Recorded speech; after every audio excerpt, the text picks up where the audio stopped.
escuchando Andorreando y Divagando con el doctor Pedro Martínez. Bienvenidos.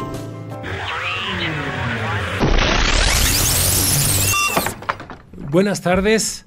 Nos encontramos nuevamente en este espacio universitario con una invitada de lujo, pero retomando nuestro programa Divulgando, Andorreando y Divagando, un programa que fue el que generó la apertura de S21 Radio.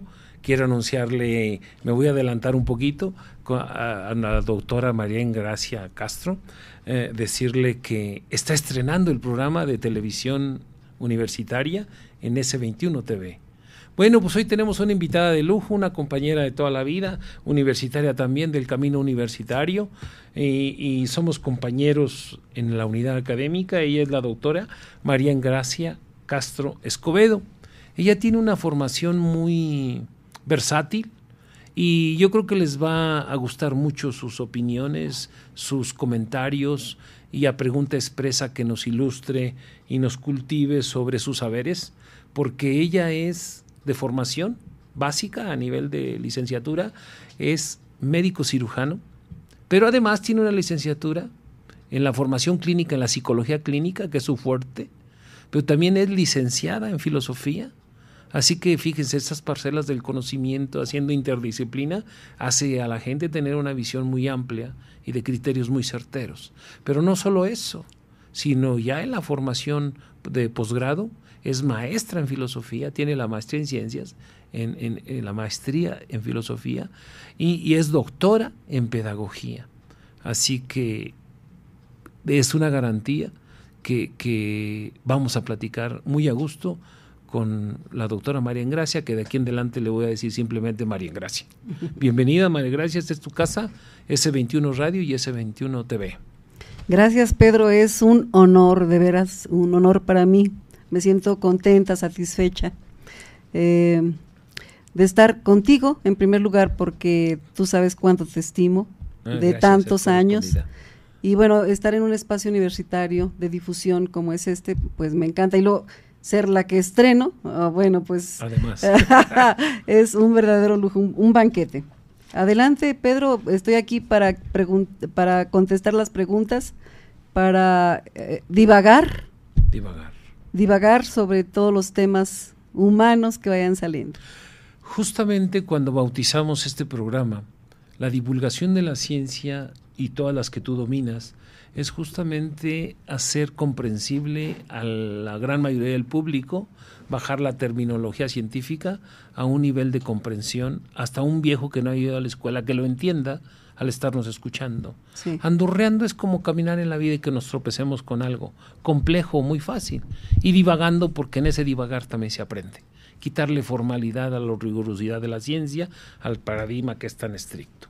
Pues quiero decirles además que la doctora María Engracia es la titular de la UDI, como llamábamos antes, la materia, la asignatura de psicología médica, justamente. Pues se lo explicarán ustedes mismos por su formación, a qué obedece que sea ella la titular. Bueno, yo tengo una duda que siempre, o una inquietud que siempre me ha llamado la atención. Nosotros vamos al médico, acudimos al médico cuando sentimos un dolor corporal, lo que ustedes llaman lo somático, sí. Y vamos y recibimos un tratamiento. Pero ¿qué pasa con el dolor, si así se le puede llamar, si no me lo corriges? El dolor o el sufrimiento emocional, cuando el médico hace abstracción de ello y ni siquiera nos canalizan a veces con el psicólogo. ¿O qué pasa con el psicólogo que ve lo emocional y que a veces no hay la posibilidad de orientar a lo médico? Y tú tienes esa formación, ese híbrido, que es muy importante.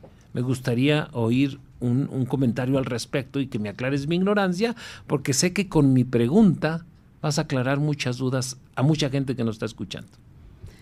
Mira, yo esto de lo informal es lo que se me da. O sea, ya sabes, yo formal no soy nunca, con nadie. Sí. Soy así, soy grosera, a veces grotesca, pero siempre trato de ser humana. Y yo quiero responderte a eso lo siguiente. Cuando yo supe que la educación médica no me daba las respuestas que yo buscaba para el dolor y el sufrimiento fue cuando accidentalmente fui a trabajar al Centro de Salud Mental en Calera cuando lo abrieron, el doctor Llamas. Ya. Accidentalmente allí me di cuenta que lo médico, exclusivamente médico, físico, no es suficiente para una explicación de dolor, de sufrimiento, de angustia. El paciente tiene psique, ¿sí? El paciente tiene emociones, sentimientos, sensaciones, historia, familia, amores, desamores, de todo tipo de sufrimiento. Bueno, yo he tratado de transmitirles a todas las generaciones que yo he sido docente en enfermería y aquí en medicina, sobre todo en la materia de psicología, lo primero que les digo el primer día que platico con ellos es: no quiero que aprendan psicología, porque la psicología no sirve para nada.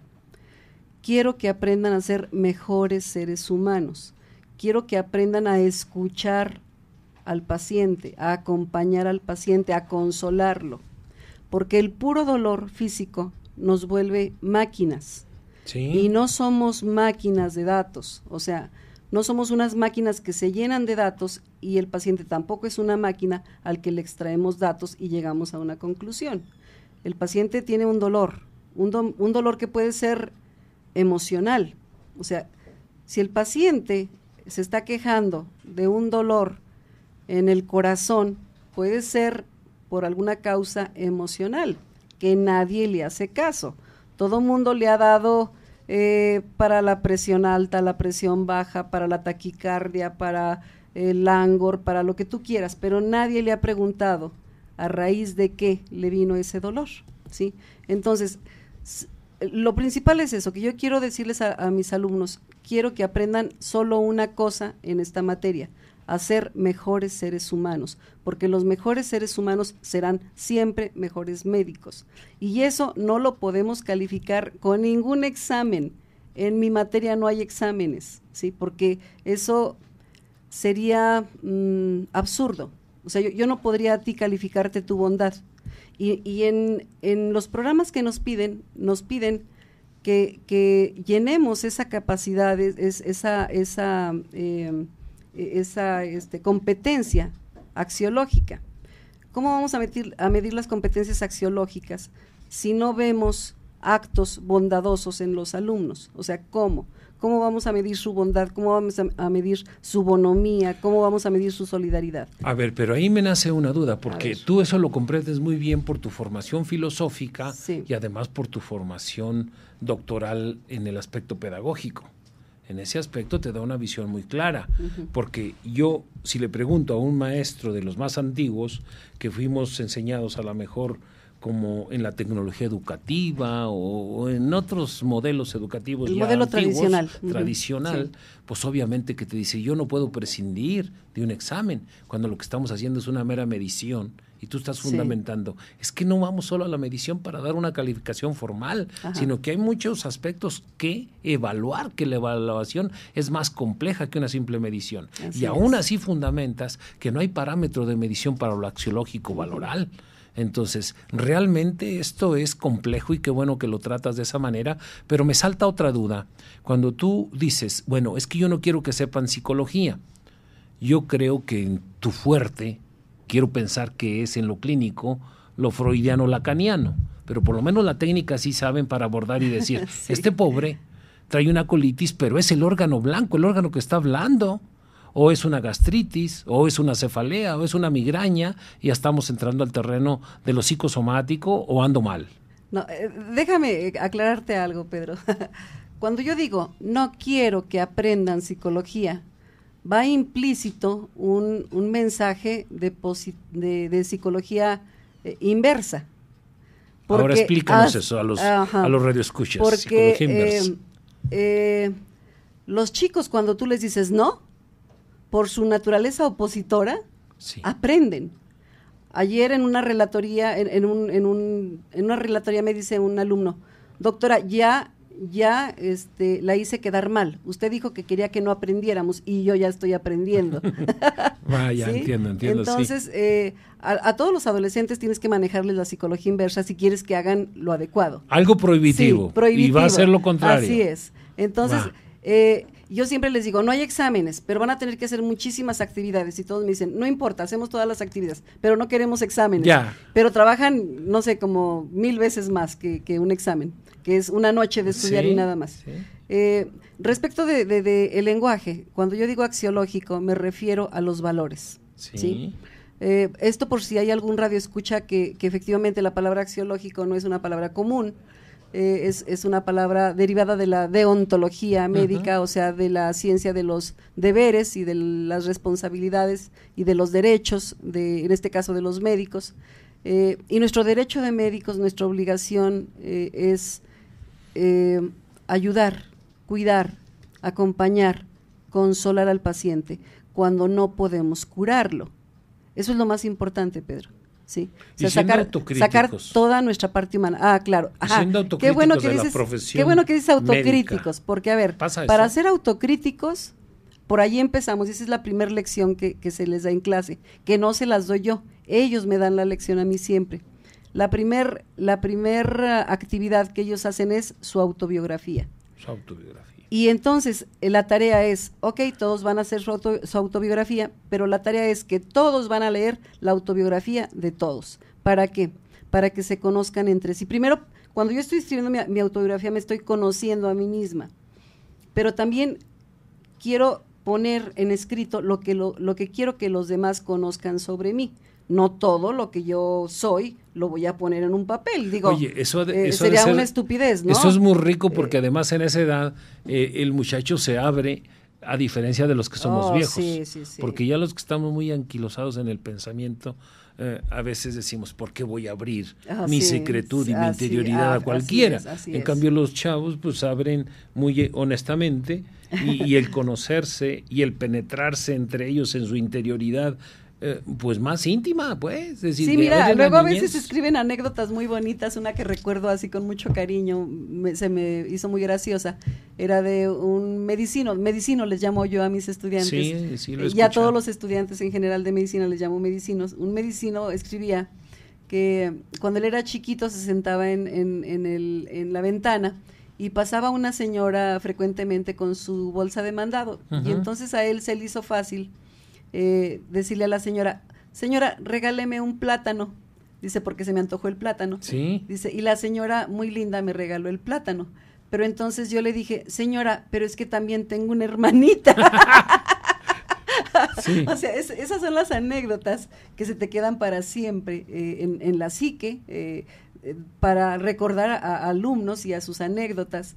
Y cosas tristes, dramáticas también que les ocurren, que los maestros no conocemos nunca de los alumnos, por ejemplo, los que han perdido a sus padres, los que tienen a sus padres enfermos, los padres que están amputados por diabetes, los padres que tienen insuficiencia renal, las madres que están viudas, la serie de situaciones de pobreza en la que viven muchos de nuestros alumnos, de carencias, las dificultades amorosas que tienen, unos que tienen novio, otros que no tienen, unos que tienen muchos traumas infantiles, sus vocaciones que despiertan desde pequeños por la medicina, frustraciones. Bueno, hay una serie de historias ahí que nos daría para hacer un libro de cada alumno, ¿sí?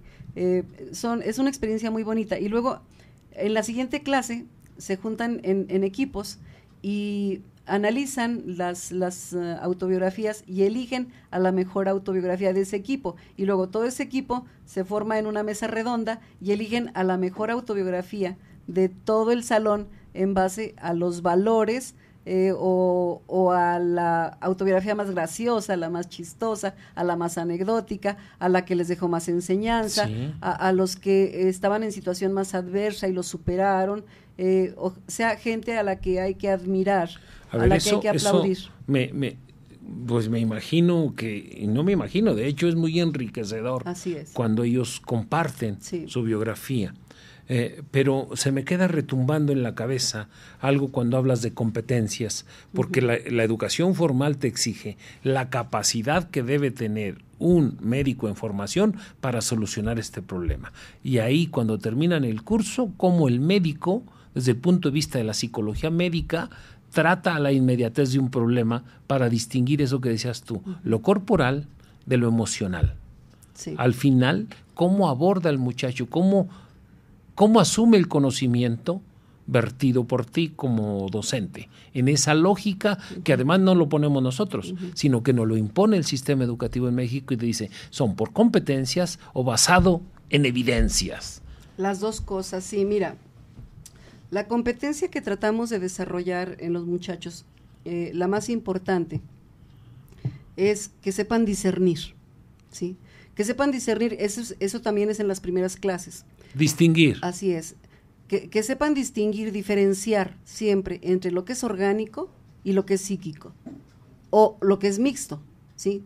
Lo que se va al neurólogo, lo que se va al psiquiatra, lo que se va al psicólogo, o lo que se va a algún especialista. En tu UDI, al terminar tu UDI, el muchacho sale con la capacidad de diferenciar muy bien qué se debe ir con el psiquiatra, qué se debe ir con el psicólogo y qué debe ir con el gastroenterólogo. Así es, pero también sabe qué paciente se debe de quedar con él.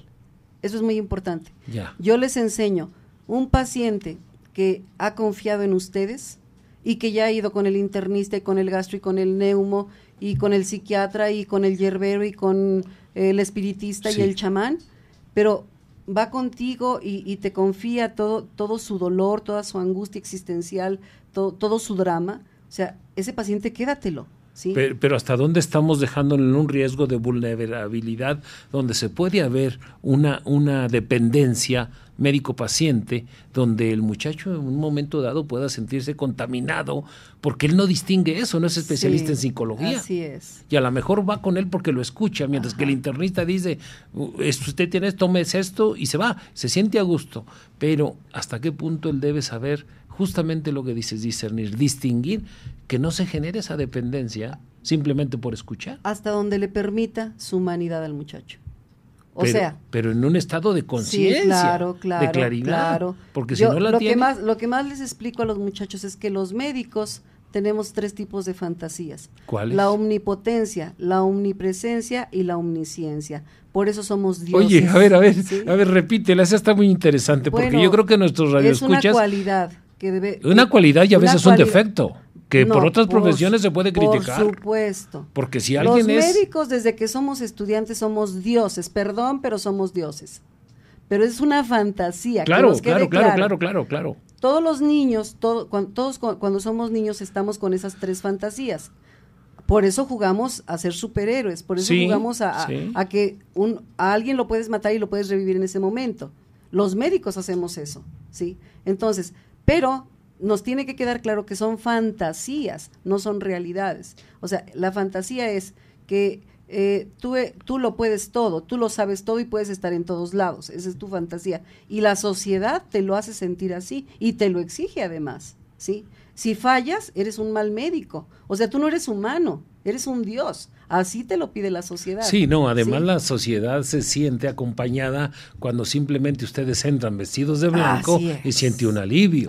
Entonces, esas fantasías que caracterizan al médico y a veces fantasías creídas y asumidas como reales, es el problema que tiene muchos médicos en su práctica cotidiana. Entonces, vamos a empezar el siguiente bloque justamente retomando las fantasías, esas 3 fantasías, haciendo hincapié, ¿sí? Por lo pronto es el primer lapso, nos vamos a un corte, regresamos en un minuto. Interesante está poniendo esto, vamos a hablar de esas 3 fantasías del médico que nos plantea la doctora María Ingracia. Volvemos en un minuto. Divulgando, andorreando y divagando con el doctor Pedro Martínez. Continuamos.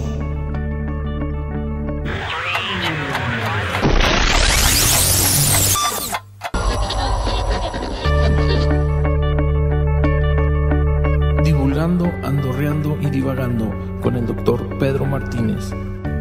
Continuamos.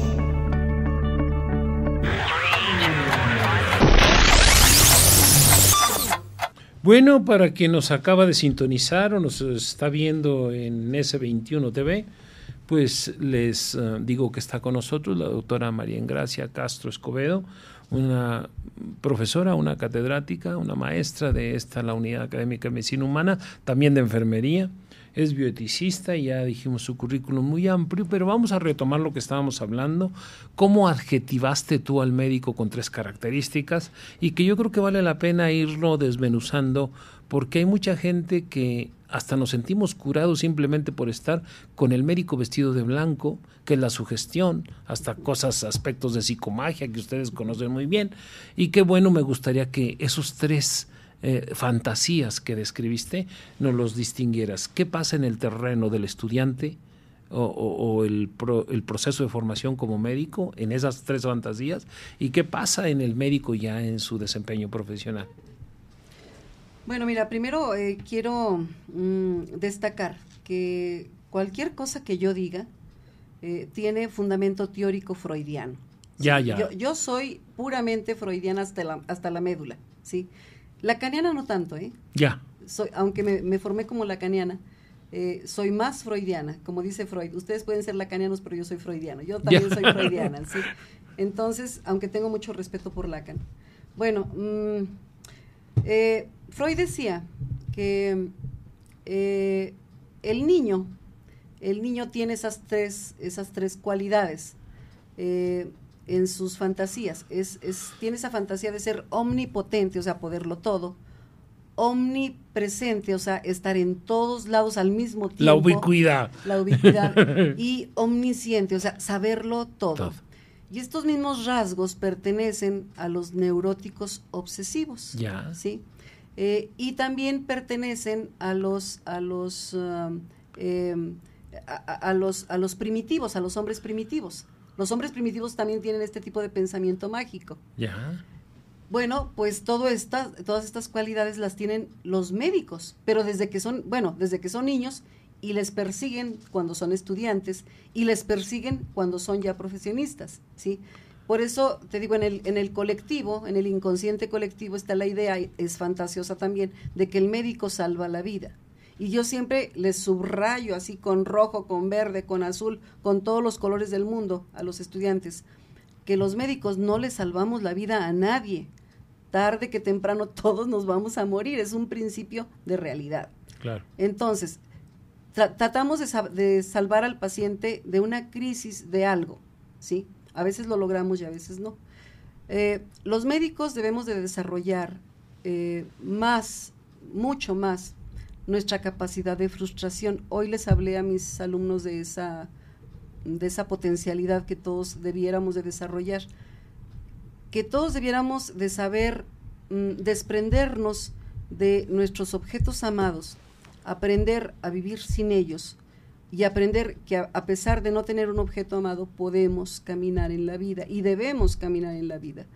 O sea, tú eres mi paciente, no te curaste, no pude curarte, primero porque no se podía, porque la enfermedad era muy grave, segundo porque tampoco tú querías curarte, ¿sí? Porque no hiciste todo lo que yo quería que hicieras para curarte, porque la gente que te rodeaba tampoco hizo lo necesario, por lo que sea. O sea, es esa fantasía que yo tengo, omnipotente, de devolverte la vida y la salud y todo lo demás, se ve derrumbada. No se puede llevar a cabo. Tengo que tener esa capacidad de frustración para soportarte a ti, tolerarte a ti, de que tengo que respetar tu propio deseo, Pedro, como paciente. O sea, hoy en la medicina, por fortuna, ya en esto nos tenemos que abordar por fuerza a los principios bioéticos. Sí, claro. Ya no tenemos el principialismo, ya no tenemos tampoco los médicos el don, porque antes era un don, de decidir nosotros por los pacientes, ¿sí? ¿Qué era lo mejor para el paciente? Ya no hay paternalismo, no debe haber, ¿sí? Entonces ahora con más razón vamos a quitarles a los estudiantes esas fantasías de la cabeza.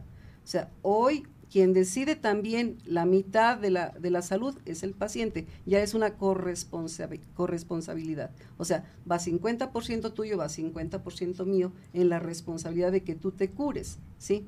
Pero esto ya el médico ya lo tiene más consciente, el médico de hoy, que Sí. tiene ya otro tipo de formación, más realista, ¿sí?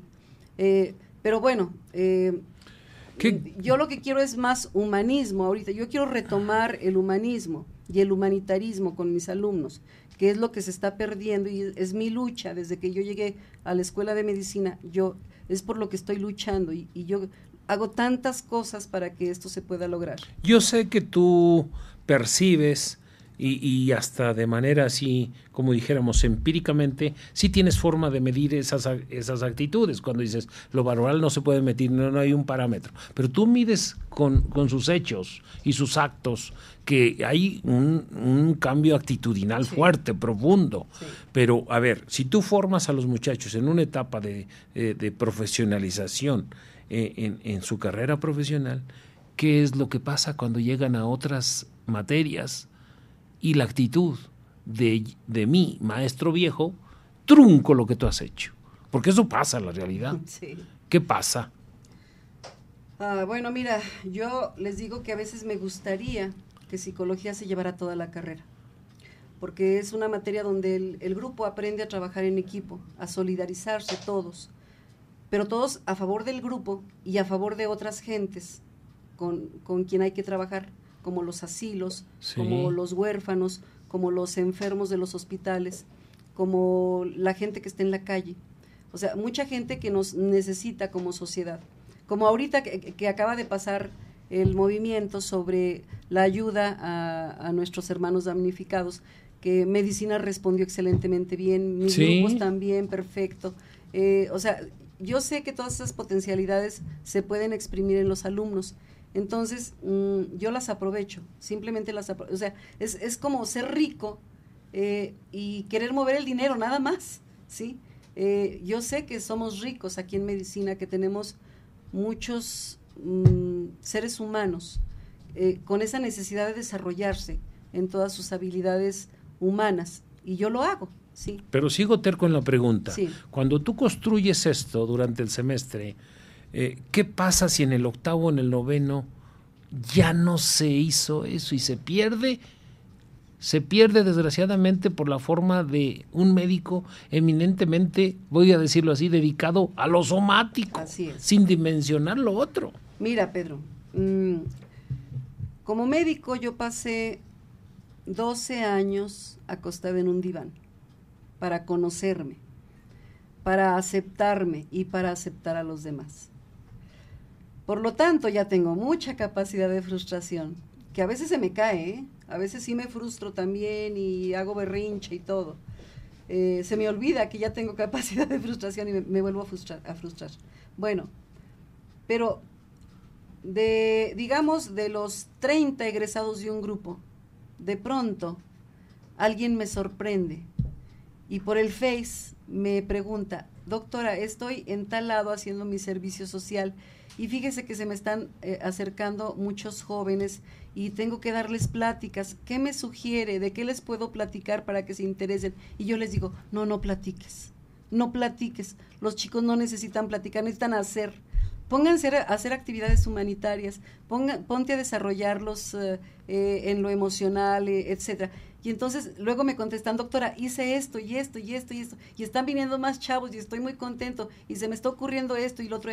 Esos son los productos buenos, porque la bondad, Pedro, está allá dentro de cada uno, pero si no la desarrollamos, pues es como todas las capacidades. Claro. Y no todos te van a salir buenos. Aunque tú seas un buen padre, no todos tus hijos responden como tú quisieras. Obviamente. Habrá uno que se te sale del huacal, ¿sí? Así es. Entonces los alumnos son también como nuestros hijos. O sea, no todos nos van a responder igual, porque cada quien tiene su individualidad. Yo confío, bueno, a veces sí me pongo muy pesimista, me pongo triste, porque veo que algunos abusan, algunos cometen errores intencionales, graves, y a mí me duele eso. Por ejemplo, cuando me entero que un chico está golpeando a la novia, o sea, un exalumno mío, yo digo, no me cabe eso en la cabeza, cuando alguno de ellos ha violado a alguna chica, o sea, así con sadismo, pero también con salvajismo. el impartir tus contenidos programáticos en un semestre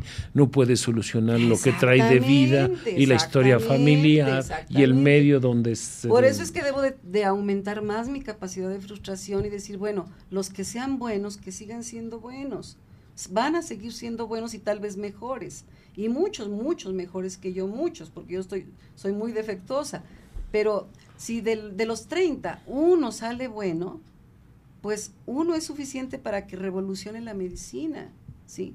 O sea, esa es mi esperanza, Pedro, que de todos, alguno de ellos sea el Che Guevara, ¿sí? Que alguno de ellos, no sé, Mahatma Gandhi, o sea, no sé, alguien grande, alguien fuerte, que quiera enarbolar una revolución en la medicina, pero para lo humano, lo más humano posible.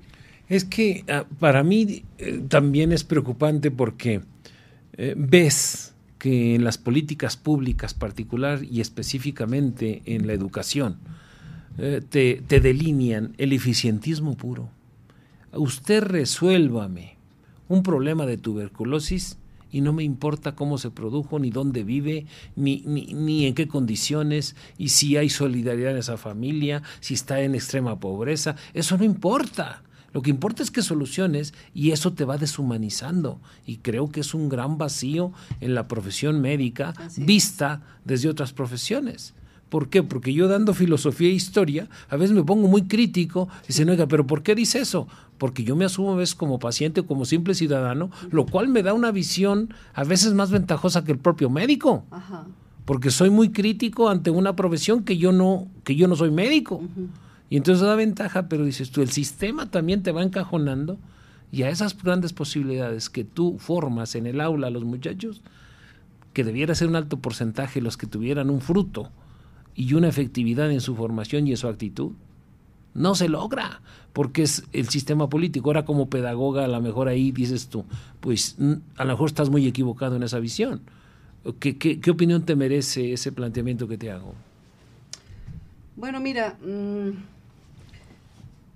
yo insisto, el que es buen alumno, o sea, no el que se sabe de memoria los conceptos, no el que se saca 10, uh-huh, sino el que es una buena persona, el que va a ser un buen médico, el que va a ser tolerante, el que va a ser paciente, el que va a ser humilde con su paciente, ese va a ser un buen médico. Uh-huh. No el que tiene 10, no el que tiene excelencia, no el que... Se puede dar también, sí, aunque lo que yo he visto en los excelentes ha sido mucha soberbia, ¿sí? Soberbia académica. Entonces, yo preferiría, para mí y para mi familia, preferiría a alguien que haya salido, pues ahí medianamente en las calificaciones, pero que tenga un gran corazonzote, que sea muy solidario, muy bonómico, ¿no? ¿Qué se puede hacer para zafarse tantito del sistema? Primero es no refugiarnos como pretexto, uh-huh, al sistema, ¿sí? Yo no soy buena docente solo porque yo haga caso de las indicaciones que me están poniendo. Por supuesto que ¿sí? No. O sea, si yo soy buena con los alumnos es porque me nace ser buena, porque tengo ganas de ser buena, buena en el sentido de bondad, ¿sí? Buena en el sentido de tolerarlos, de tener empatía con ellos, de comprenderlos, uh-huh, buena en el que, tal vez llegó un poquito tarde, no tan puntual como yo quisiera, no lo voy a correr de la clase, le voy a poner un castiguito. ¿Y cuál va a ser el castiguito? Pues que va a ir a acompañar 1 hora a un viejito que esté enfermo. O sea, sacarle pulir lo más en su bondad de ser humano, ¿sí? Que yo creo que eso es lo que nos está faltando en medicina, fíjate. Yo pienso que nos falta a los docentes ser más tolerantes con los alumnos, formarlos menos como máquinas y más como humanos, irnos a las calles, comprometernos con lo social, meternos más a los hospitales, pero no a medir solamente signos vitales, no a uh-huh, cuantificar, sino a cualificar, a dar una sonrisa, una compañía, una lectura para un enfermo, una poesía para un enfermo, una canción, una risoterapia, que claro, es muy eficiente, claro. Y que los alumnos siempre sirven para todo eso. Yo digo, ¿qué pasaría si en todas las UDIs a todos se nos propusiera o estuviéramos todos obligados a hacer algo humano, algo al servicio de la comunidad, de verdad? Sí. ¿Qué pasaría? No, simplemente yo me estoy imaginando que el interno, a lo mejor sin reñir, ofrecería una resistencia natural a un sistema represivo donde el jefe de residentes y el R3 va sobre el R2, el R2 sobre el R1 y el R1 se come al interno y se va haciendo una escalerita de represión y que no hay esa libertad. Sin embargo, si eso se diera en todas las asignaturas, por supuesto que ellos mismos dirían, a ver, esperen que están equivocados y ahora el crecimiento sería de abajo, invertir la pirámide, no el primero que está en jefe de servicios del hospital de tercer nivel hacia abajo, no, es a lo mejor de la muchachada, de los internos y decir, oigan, es que los de arriba están mal por esto y por esto y por esto, y la humildad que se debe tener de parte del médico que no existe. Ajá. Y que muchas otras profesiones lo vemos, porque además yo aceptaría la crítica para mi profesión y para mi persona, porque además yo me siento mal profesor, porque todos somos profesionistas adaptados e improvisados. Bueno, tú estudiaste el doctorado en pedagogía, pero nosotros no sabemos pedagogía ni didáctica porque no fuimos formados en ello. Pero eso no importa, Pedro. Yo insisto, perdón por el exabrupto, pero yo pienso que los grados académicos no nos vuelven mejores seres humanos. A veces al contrario. No, ¿sí? Más soberbio. Así es. Entonces, yo no creo que tú necesites un doctorado en algo para ser un buen ser humano. Yo pienso que el intendente a veces es más solidario con el enfermo que el médico adscrito, ¿sí? Entonces, esto que tú estás proponiendo es justamente lo que yo digo. ¿Por qué no hacemos una revolución en la medicina? O sea, ¿por qué no empezamos, la pirámide invertida? Qué buena idea me diste, pero te van a odiar todos por eso.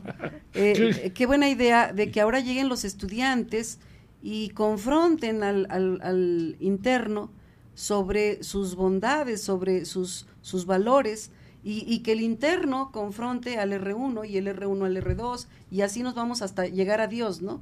Dios es el adscrito. A decirle al adscrito, a ver, adscrito, dime qué está pasando con tu vida. ¿Comiste a tus horas? ¿Dormiste el tiempo suficiente? ¿Estás irritable porque ya estás quemado? ¿Estás harto de tanto trabajar? ¿No hay quien te escuche, quien te comprenda? ¿No hay quien te dé un masaje en las palmas de las manos? ¿No hay quien te dé un masaje facial para relajarte, para tranquilizarte? ¿No hay quien te invite un agua, nada más un agua sin alcohol? ¿Sí? O sea, ¿no hay quien te escuche en lo que sufres, lo que te angustias, lo que te deprimes?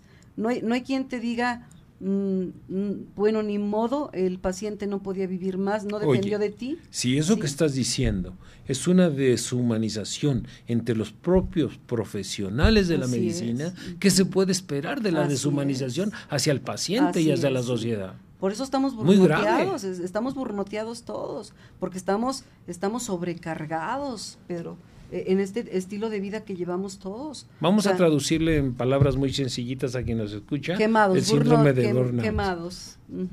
Estamos hartos porque nos hartamos trabajar aquí, trabajar allá, y los médicos, el burnout lo llevamos más terrible, este síndrome que nos habla de estar quemados, agotados, pero nos agotamos de tanto dolor, ¿sí? O sea, tanto dolor que vemos en tantos pacientes, y todo ese dolor lo tenemos que cargar nosotros, pero ¿por qué? Otra vez por la misma fantasía, porque somos los dioses. Y esa es una tarea que tiene que trabajarse y tejerse fino. Vamos a volver con esa tarea que tienen los formadores de médicos en su aspecto emocional también, y vamos a profundizar un poquito sobre el síndrome de burnout. Vamos a un segundo lapso y regresamos. Divulgando, andorreando y divagando con el doctor Pedro Martínez. Continuamos.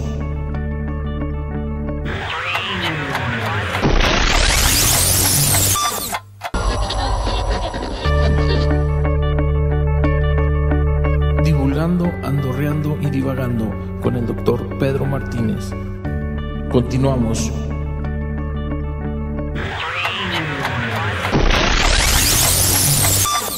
Nuestro último lapso de programa hay que aprovecharlo exprimiendo el conocimiento, la experiencia y las vivencias de la doctora María Engracia. Y bueno, estábamos hablando de un tema muy importante. ¿Qué es lo que pasa con ese problema del síndrome de burnout, sobretrabajo? Vamos a decir, para que nos lo entienda un niño de secundaria o un viejo sin estudio o cualquier ciudadano.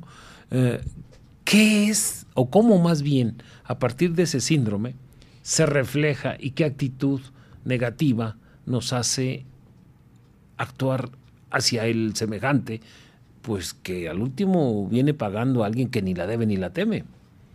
Mira, Pedro, en varios de mis ensayos yo repito una frase y la repito también mucho en mis clases, una frase de Platón que dice: el hombre no es malo, solo es ignorante. ¿Y de qué es de lo que somos ignorantes? Los médicos específicamente, que ese es nuestro quehacer. Los médicos somos ignorantes de la propia bondad que tenemos nosotros, o sea, de lo que poseemos. Porque no se conoce pues a sí mismo. La bondad es una riqueza que tenemos. Sí, un gran valor. Es una riqueza que tenemos y que no la explotamos. Entonces, ¿por qué el médico no se alimenta bien? ¿Por qué el médico no duerme bien? ¿Por qué el médico no se hace de buenas compañías? ¿Por qué el médico no se hace de buenos amores? ¿Por qué el médico no se da más a un placer sano? ¿Por qué el médico tiene que recurrir a pastillas, a sustancias, a compañías que lo degeneran, que lo pervierten, que lo deprimen, que lo colapsan emocionalmente? ¿Por qué? Porque desgraciadamente la cultura nos ha llevado a un estatus en la medicina donde el médico al que se le reconoce socialmente es al médico que tiene más valores materiales, ¿sí? El que tiene la mejor casa, el que tiene el mejor carro, el que tiene los mejores viajes, el que va a más congresos aquí y allá, el que tiene los mayores libros, o sea, el que tiene más cosas materiales. Sí. Ese es al médico al que se le reconoce, pero ese médico que tiene que hacer tantas cosas para lograr todo ese materialismo, pues es un médico que sufre, ¿sí? Porque tú no puedes tener todo eso mientras estás conviviendo con tu familia, ¿sí? No, sacrificas muchas cosas para lograr eso. Efectivamente, sacrificas tus fines de semana, sacrificas tus noches, tus días festivos, ¿sí? Sacrificas todo tu tiempo, tu sueño, tu comida, porque no puedes comer a tus horas. O sea, ¿cómo quieres que el médico no se canse? ¿Cómo quieres que no se harte? Si el médico no tiene espacios para gozar de la vida en sí, ¿sí? El médico no vive. Por eso, tal vez me salga un poquito del tema, pero yo pienso que los mejores médicos son los médicos más doctos. También se los digo a mis alumnos: ¿quieres ser un doctor? ¿De veras quieres ser un doctor? Sé docto, sé sabio. ¿Cómo se forma la sabiduría? Hay dos tipos de sabiduría. La sabiduría que te dan los libros, que no solo son de medicina, sino claro, la cultura que son en general de todo, y todos los así temas. es, y que los médicos somos profesionistas y científicos universales, porque podemos curar tanto a un mexicano como a un chino, porque la salud es universal, es un valor universal. Y ¿quieres ser un doctor? Bueno, pues desbestialízate, desbrutalízate, ¿sí? Quítate lo bestia que eres, lee, estudia, pero no solo medicina, insisto. Y los pongo a leer un libro que ejemplifica muy bien el hartazgo, el burnout. Se oye muy rudo, muy tosco, pero me sirve de analogía: el Fausto, de Goethe. Ya. ¿Sí? O sea, ese hombre que, si lo contextualizamos en el burnout, estaba así, burnotizado, por tanto que leía, por tanto que se dedicaba a los demás, por tanto que hacía por todos menos por él, tanto hacía por todos que nunca se enamoró, y por eso vendió su alma al diablo. Los médicos le vendemos nuestra alma al diablo dicho de paso, yo no creo en el diablo ni en Dios. No, yo soy atea hasta la médula. Es una humana. creación humana, efectivamente cultural, pero es una metáfora, le vendemos nuestra alma al diablo por decir que vivimos mal. Vivimos mal, nos quemamos, ¿sí? Y nos quemamos porque no nos hacemos espacio para nosotros. Yo enseño eso a mis alumnos, a darle tiempo a los que necesitan de nuestro tiempo. ¿Quién? Los viejitos en los asilos, los huérfanos en las casas de hogar, los niños enfermos de cáncer, los familiares tirados en los pasillos, desvelados, con pacientes hospitalizados. Mucha gente que necesita de nuestra palabra, de nuestra compañía, de nuestro jugo, nuestro lonche, sí. A esos a los que vamos a acompañar. Mira, pasó hace días algo muy bonito. A mí el Face me sirve de terapia todos los días. Yo ahí ya no necesito psicoanalista ni psicoterapeuta. O sea, yo allí me lavo todos mis dolores. Porque ahí me llegan cosas muy duras, muy difíciles, pero también muy bonitas. Me comentaba un ex estudiante que ya pasó el curso, el chico, me decía, doctora, me encontré en el hospital de Fresnillo a unas familias que repartían tamales y atole a los familiares de los hospitalizados de Fresnillo, y yo me acerqué y les pregunté que qué andaban haciendo, y me dijeron, es que hace unos meses, como en enero o en febrero me parece, nosotros estuvimos en una circunstancia especial también, estábamos en Zacatecas, y llegaron un grupo de estudiantes de medicina y nos compartieron un desayuno, y nos quitaron ese día todo el pesar que teníamos, y las dificultades económicas también por las que estábamos pasando, y quisimos hacer lo mismo. O sea, date cuenta, este es un efecto rebote. Sí, es una cadena de favores, una cadena de solidaridades. Así es. Entonces, bueno, yo digo, los chicos no sabían que eran buenos, y la gente esa tampoco sabía que era buena, ¿sí? Se fueron descubriendo poco a poco. Entonces, esto es lo que estamos haciendo en psicología médica, esto y muchas cosas más.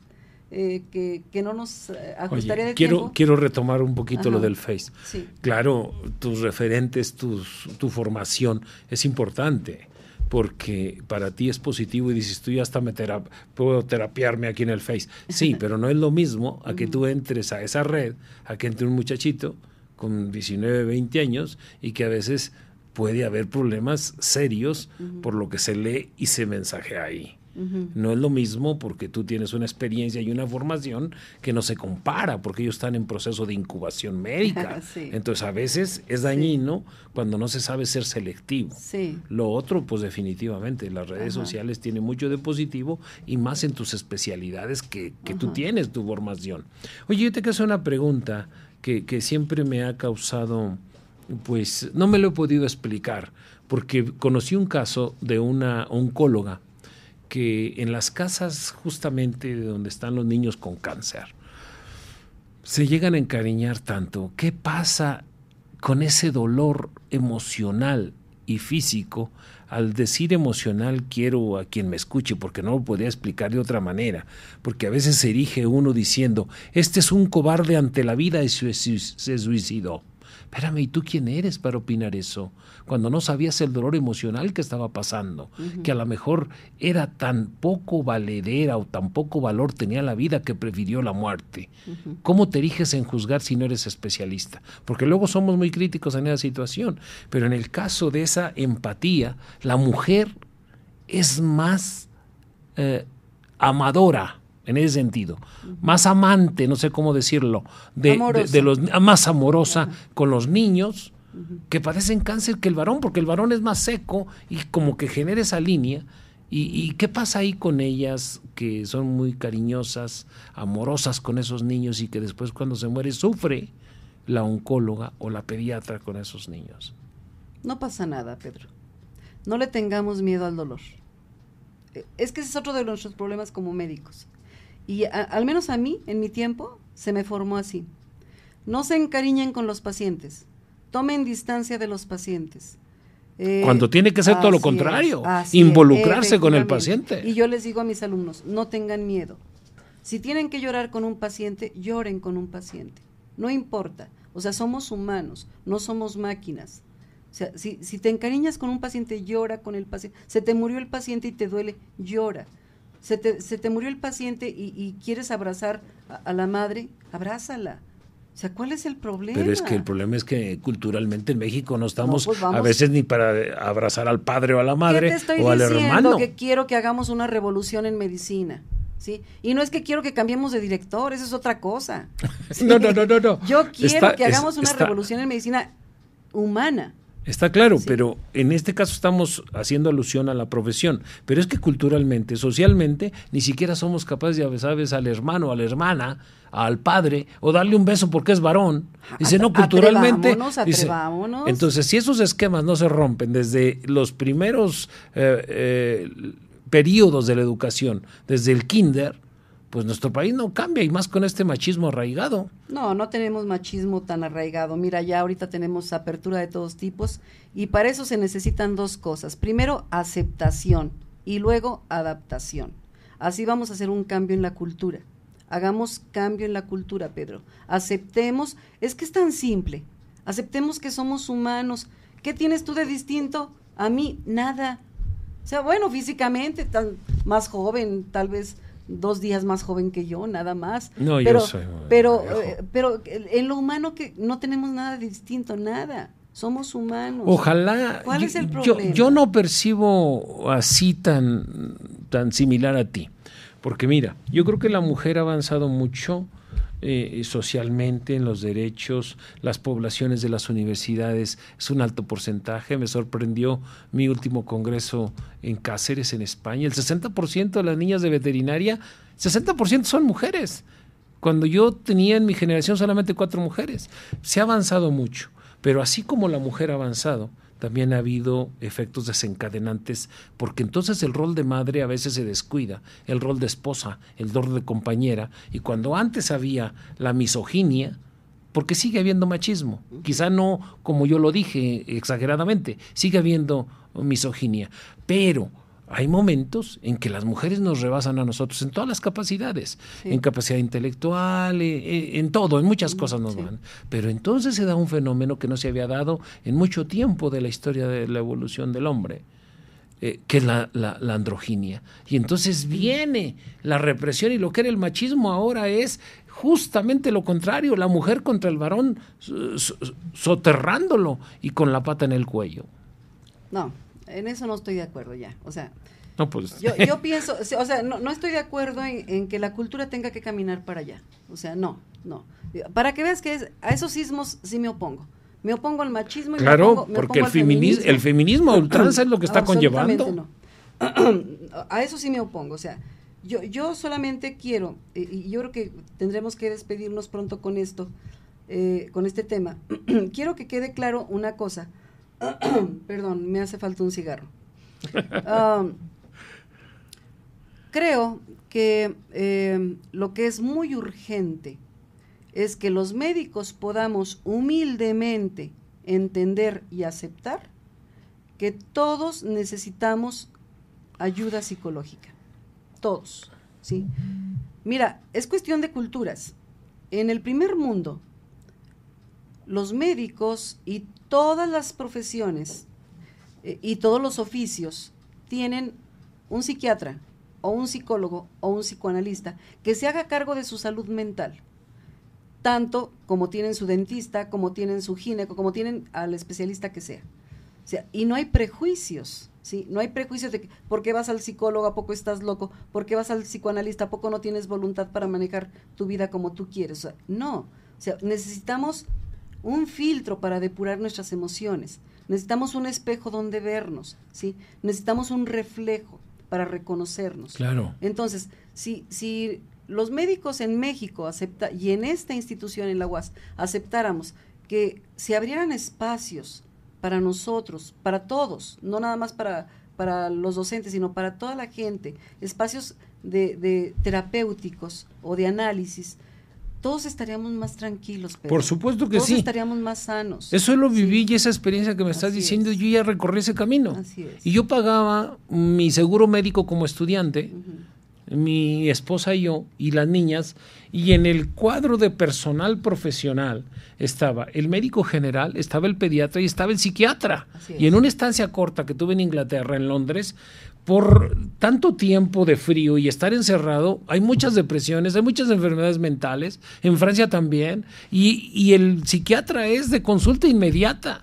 Y son comunidades que dices tú, son países de primer mundo, porque ellos ya entendieron que hay que estar siendo atendidos cuando se requiera. Y efectivamente yo coincido con esa declaración que haces. Nosotros, por el hecho de ir con el psicólogo, y bendito 1973 cuando se descubren los neurotransmisores, porque a partir de ahí, aquellas ausencias de transmisores o deficiencias que se pueden sintetizar farmacológicamente, pues son una bendición para el paciente psiquiátrico, y el problema es cultural, estigmatizar a aquel que podemos padecer. Como nadie está exento de lo físico, una enfermedad física, como la mental tampoco. Yo creo que definitivamente nos hace falta que en esas instituciones haya psicólogos. Oye, el Seguro Social no tiene psicólogo, y si tiene le dan 25, como una sesión que yo necesito contigo de 1 hora me vas a dar 10 minutos. Yo creo que el sistema de salud está enfermo. Necesitamos que vengas otra vez, necesitamos platicar. Hoy fue muy enriquecedor, nos fuimos abriendo muchos caminos, pero esos caminos los podemos retomar en lo individual. Te queremos dar a nombre de todo el equipo de S21 Radio, S21 TV, que has estrenado, y que para nosotros es difundir el conocimiento, tu experiencia, tu sapiencia en esta formación multidisciplinaria, y que además conoces muy bien la transversalidad de muchos temas, como la bioética, que ahora tocaste muy tangencialmente, pero que habrá otra entrevista para que nos ilustres. Esta es tu casa. Un mensaje final, María Engracia. Pues acudamos todos al psicólogo, Pedro. Todos curémonos para tener una psique sana y llegar sanos a nuestros pacientes y llegar sanos a nuestros alumnos, porque yo les digo que es como entrar a un quirófano. Para entrar a un quirófano tienes primero que esterilizarte en las manos y en el cuerpo para no contaminar al paciente. Cuando nos dirigimos a un paciente, cuando nos dirigimos a un alumno, tenemos que ir estériles también, ¿sí? O sea, no contaminarlos de nuestras propias emociones, de nuestras propias frustraciones de la vida, ¿sí? No ir quemados, no ir a lastimarlos, sino ir a ayudarlos, para que ellos sean también capaces algún día de ayudar a la gente que tengan más a la mano. Ahorita son niños que están aprendiendo sus primeros pasos dentro de la medicina, pero se les va a quedar para siempre en su psique la experiencia humana que hayan tenido con todas las gentes con las que se están acercando. Creo que eso es todo. Seamos más humanos, Pedro, eso es todo. Muchas gracias, el mensaje está dado por parte de la doctora María Engracia. Le agradecemos su disposición y su tiempo. Nos vemos en la próxima en Divulgando, Andorreando y Divagando. Hasta la próxima, muchas gracias. Gracias, Pedro.